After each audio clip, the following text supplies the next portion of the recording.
Hello there, and welcome to Thank the Maker, a podcast about heroes, princesses, scoundrels, hokey religions, ancient weapons, and all things Star Wars. I'm Adam Russell. I'm Nick Nanawood. And shiver me timbers, it's Mike Forster. New Star Wars Day, boys. New Star Wars Day. Shiver me timbers, too. Oh my I gosh. feel good. I'm feeling good. So good. And I'm like looking around on the internet, risky move. And I don't feel ready to walk the plank. So this is a good thing. This is a good thing. Yeah, I'm not interested in what the internet has to say quite yet, because I'm all smiles. From jump, was just uncontrollably smiling about how fun it is to have new Star Wars, how much I love everything about this world so far, the vibe of the kids, everything. What did you guys think? Mike, go first. I mean, I think, we've gotten the full court press of the marketing. We have gotten the interview, the roundtable with the directors. We have an idea of what this show is supposed to be. And I love how much, yet again, of the previews and most of the footage that we've seen is from the first 2 episodes, right? So I feel like we are like going in blind pretty much from here on out. I thought it completely caught the Amblin vibe. I thought Neil, I'm part of Neil Nation. Bring this on. Tell me the coordinates. Neil. I'm willing to go. I think it just nails, like, it is Stranger Things. It is Goonies. It is Super 8. It's got that, especially as boys, which we once were, maybe. I thought I was born this tall. I was born an adult. That's a huge baby. I felt like this whole vibe was caught in the spirit of adventure, and we are back on wacky space adventures, which is what Star Wars is. And I think it's awesome. I thought the characters are awesome. The pirates are awesome. I love the kind of cold opening. I mean, there's so much stuff that we have to dive into. And I love that none of the Easter eggs, and there were a lot, but I love that none of the Easter eggs were, kind of a, did you catch that? Did you catch that? They're in there for if you want to see them, and it affects absolutely nothing if you don't know Star Wars. Nick, how about you? Tell us your feelings about Skeleton Crew. Going back to many, many times the word execution, and this is execution 1000%. We had the obvious feel from the trailer, and watching 70 minutes of this. I mean, how important is vibe to Star Wars? Because this is full of Star Wars vibe, with the literally being on the fence of Star Wars and Amblin Entertainment. Kids on bikes. They are on that fence, and they're just, it's a balancing act, and it's so good so far. The kids like speak to like the child in you. They're not necessarily like speaking to children. And one thought I had was like, this will and should like entrance and like motivate and inspire kids that age to be like little adults, like not just be kids. These are kids out in the adult world doing things. And I think that that's really important, instead of being like, oh, I'm a cute kid, I'm an idiot. I'm a cute kid, I'm a dick. I mean, even though some of the kids were dicks, like I like the idea, and that's very much so an Amblin thing, to be a kid out in the real world doing things. So that was great. I thought it looked amazing and cinematic.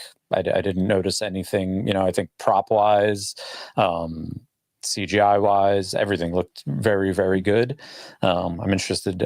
Do we know what the budget was for this at all? A lot. I mean, it looks like a lot. Yeah. But I have no idea.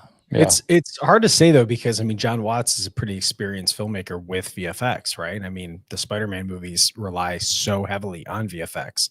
And so I think to have someone that understands where to go, let's put the money into this shot, let's put this money into a practical. I think that's what probably makes him a successful director in regards to Disney going, let's not just give one of our keystone characters one movie, but let's let this guy do all 3 of them. And then, see what they can do for Star Wars. So I specifically remember many times. Well, first of all, whoever is the interior decorator of this neighborhood, when Dude. Yeah. when I I hit it, already commented on Star Wars like last post. I said mid-century modern Star Wars houses will live rent-free in my head forever. Like that is now that I know it doesn't exist, it's just a show, but like now that I know that could be a possibility, I'm like, well, where this sucks? My house sucks. Yeah, when I I don't win wanna the live lottery, anywhere else. There's no Right. other house that I want to live in. right. When I win the lottery, I won't say anything, but there will be signs. But I thought everything about this, I've heard again, it's like just kind of scrolling through. There's some people who are still somewhat shocked that there are suburbs in Star Wars, which I'm like, did we not watch the trailer? What's going on here? Where have these people been? This is wild to me. But I think all of this is intentionally done on purpose to truly show either how curated their lives have been based on the little bit of information. I'm sure we'll talk about that. But to how far away they are. And the idea, frankly, like I kind of felt nervous for them because SM33 looks back and he's like, points to the stars and he's like, which one? Yeah. Like, I mean, I remember being a kid and going a little too far on my bike and then being like, I live on Bonneview. And the person who's supposed to be helping us is like, where's that? And you're like, dude, you're an adult. If you don't, Yeah. then I don't know. You know what I mean? I have that way, that particular way. So I this whole thing was awesome. The spirit of adventure, awesome. Dude, I think the coolest part about what you just described, knowing your street but someone else doesn't, is that this takes place in this, long time ago in a long time ago in a galaxy far, far away, but to us, very futuristic galaxy, very futuristic world, in terms of technology and everything, space travel, all that, right? So when you think about certain movies that fully worked in the 80s, fully worked in the 90s, whatever, before cell phones that can't possibly work now because the answer to whatever the main problem is, well, wouldn't you just text them? Home or something Alone, like that. basically. Home Alone Right. doesn't work anymore. Yeah, sure. Right. So something like this where kids can truly get lost, it's hard to do without, one specific MacGuffin, and that is this idea of a lost planet that they live on.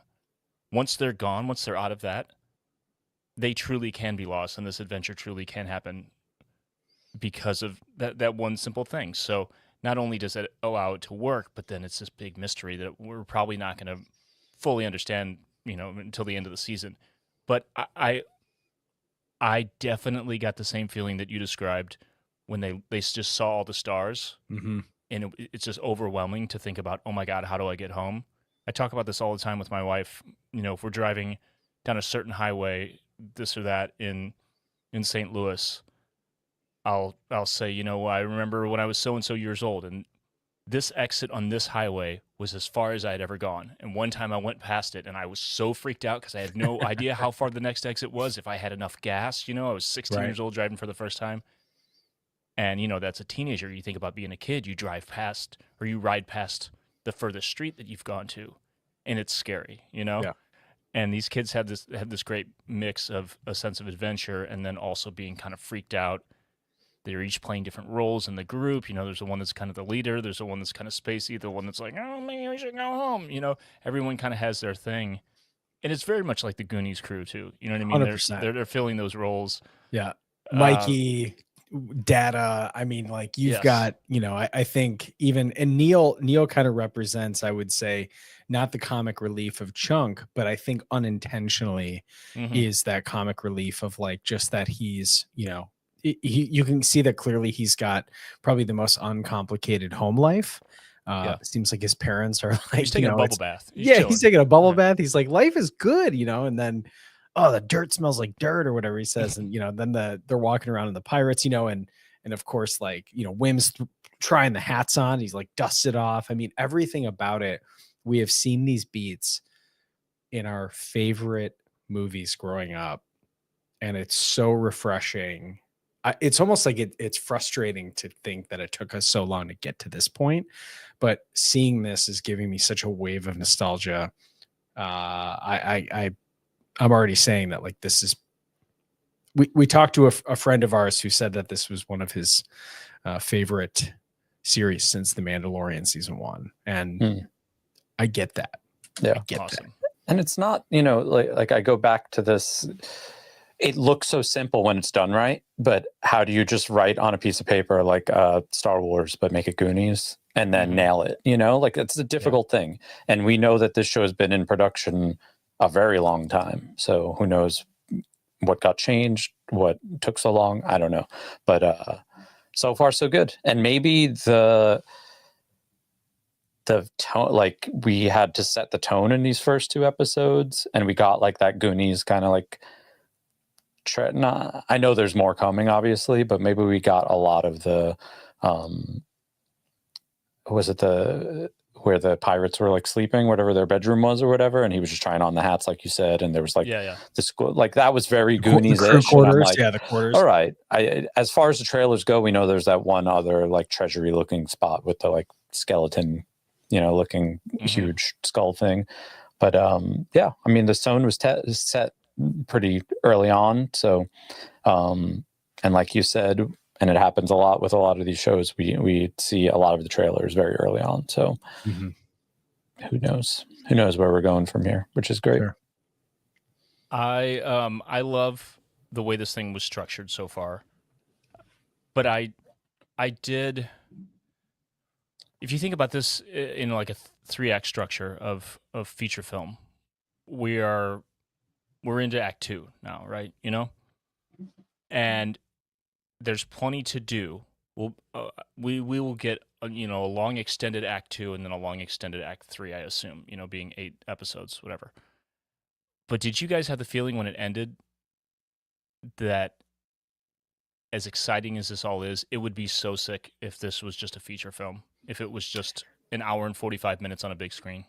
This is the original idea of what this movie was. And I think for a lot of people, I think this is the frustration where a lot of these ideas got greenlit before Disney Plus was really the push, right? Because at the time, the idea was to have movies and shows congruently happening in the way that Mandalorian is kind of starting to shape up. So I could totally see how it's difficult from their standpoint to go, we've got this great story. If it's a show kind of aimed at getting some people to onboard for Star Wars for the first time, because like I might try to show my kid this, and that would be the first time that like it might be like me and my under 10-year-old child watching Star Wars together, because she likes watching other kids. That's kind of the thing, right? Is that's a huge onboard for a lot of people who have felt like, oh well, if you don't know who Obi-Wan is, then you're not going to want to watch it, which I get. Some kids are like that. I can understand if they've got a great story, it would be very difficult to do a youth focused movie that's 2.5 hours long. Right. And they got to figure out where to cut. So cutting all this down to an hour and a half. I mean, I agree. The second episode felt short. It felt like it was cut on purpose for this exact reason of getting us into episode 3. But I think there's a part of it where they looked at it and said, man, the story might just be that good in their opinion to go, let's turn it into a series. Well, the way they opened it with the cold open that plants the seed for later, I think I can't imagine there's anyone who's watching this who has ever heard Jude Law speak that didn't think, oh, that's Jude Law in the helmet. Sure. But, there are some kids that are watching it that don't know, so that's going to be a really fun reveal. But he quickly enough... I like that helmet, too. It's such a sick helmet. It's like a version of... Leia's bounty hunter helmet mixed with something else. Yeah. Yep. Point being, we bookend these 2 episodes of the premiere with him. So we're on our way. We're on the ship. We know that he's now he's part of the mix. And to Nick's bingo card guess, a triple cross. Seeming very likely, like confirming right out of the gate that he is a pirate, a failed pirate. He's in the brig, because of it, or not in the brig. Brig's on a ship. He's in the dungeon, right? That's gonna get fun. But I was watching him pull the key using the Force, thinking, how could he be faking this? How could this be bullshit? Yeah. And then the theme played, and then the theme played. And I was like, oh, it's got to be oh, real. like, okay. They wouldn't do that. They slowly built up to it too, you know. I want to say it was like the third round. I'd have to watch again, but it was like they teased the notes, and then by the third time, you're like, oh, they'll be the same note, and then oh no, they just did it, which is great. Right. So I would say I don't want to say two. I would say of the big questions that we've gotten that have kind of risen out of this story. So far, no one knows. So far, they think that their home planet is quite literally Treasure Island, right? It is a mythical place that's basically like saying, "Where are you from?" I'm from El Dorado. It's like, come on, quit yanking my chain here, kid. The other part about it that I think is interesting is that like they talk about the barrier, and they talk about New Republic, and they talk about the great, what do they call it? The Great Service? What was the something like that. Right. So this is either a process of rebuilding a republic, and everyone kind of has their own way of doing things, which again, we saw in Andor as being like this, we're a different kind of empire, a new empire. So there is this planet that they're on is controlled, but it does let you get curious about going, the Onyx Cinder was buried under there. And then if the story is true about the fact that they couldn't build their community there, that Onyx Cinder was there before they built the community, which means that at one point, this is almost like discovering, just like the Goonies, there was a pirate ship in the cave underneath the beautiful Astoria of Oregon that was there the whole time. So it's kind of one of those things where you're asking is, are the kids unaware that they live in this little paradise?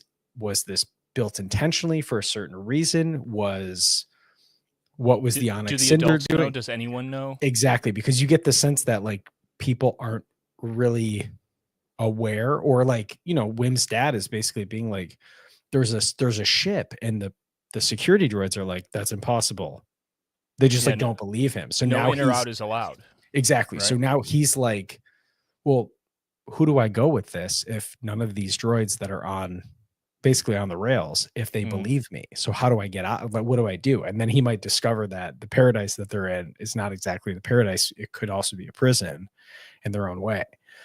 So, and they talk about it being the New Republic, but then why is it a mysterious, lost planet? You know what? I don't know how to reconcile those two things. Right. There is something very curious going on. So what if that like skeleton, that room from the trailer with the giant skeleton thing, what if that's on at Atten? What if that's like, if the at Atten is, right. Yes. Treasure. Yes. That's maybe what I'm assuming. Yeah. Could be. Or so is it whoever crashed this ship stayed there, built this, the crew of this ship built this this planet up from the ground up. If it's that old of a ship, it's a colony essentially, right? Right. Well, and that's it. They essentially could be what would be, I don't want to say go as far as saying colonizers, but the idea of a new place going, this is where we'll build our community. This is where we'll build our land. For some, it's almost like the ship. I can't tell if the ship was crashed or if it was almost, there's a part of it where you're like, it had to have crashed because the ship is somewhat derelict, but then it fires right up once they get it going. And you know it's what I mean? Upside down. Exactly. Yeah. Like it makes you wonder if like whoever was there buried it intentionally. And then you can kind of see, and I love that they have the breaks. You kind of see that Fern, you get the sense that she's kind of like she's like the tough kid and like might have a bad home life. Then of course you find out that she's like, she lives in the gated community of this place, which I think is awesome. And then, and it seems like KB is the one that you're most curious about. Right. We don't see anything about KB, and then you have the kind of stereotypes from there. But I like the idea of you saw the Hutts, you saw that guy getting the Hut tattoo. Mm-hmm. Right. So, the Hutts are, this could be a tie-in for no reason. This could just be an Easter egg, right? Like, I know that we got the holiday special hologram. Mm-hmm. Lumpy's stoked. So I think that there's a lot of interesting, or was the, going back to like our idea, was the Onyx Cinder crash there where the two pirates who found Atlantis, El Dorado at Aten. Yeah. NATO Potato in the patron chat says, I think those two dead pirates were fighting for the treasure. And it just makes sense. It crashed while they were fighting, essentially. Sure. Makes sense. Yeah, I like that. Makes sense. There's also, if Aten is hidden, there's a precedent in Star Wars with Camino, like if it's just not on a star map. Yep. Yeah. Interesting. There's okay. There's a lot of good stuff in here. Let's not get in too deep because this is just immediate reactions. We wanted to get this out as soon as possible. But with this lengthy premiere, to give us a little time to go deeper, we're going to come back tomorrow night, do a full breakdown. It's probably going to be an extended sort of Den of Antiquities because there are so many fun little things to call out. Mm-hmm. And then we'll get a little deeper into the questions we're talking about right now, including something that I just noticed on Google today. People are talking about a little bit, something that confused us. We'll get into it tomorrow, about the same time, probably 9:30 p.m. the usual Central, the usual time. We'll do that. Good with you guys? Let's walk the plank. Sweet. Everybody, thanks for watching. Thanks for listening. Patrons, keep coming with this discussion. We're going to bring you into it tomorrow. We're going to call out some of your favorite parts, some of your thoughts and theories and stuff. So, upvote each other's stuff that you guys are stoked about, and we'll talk about it in the episode tomorrow. Everyone, again, thanks for watching, thanks for listening, and until next time, may the Force be with you.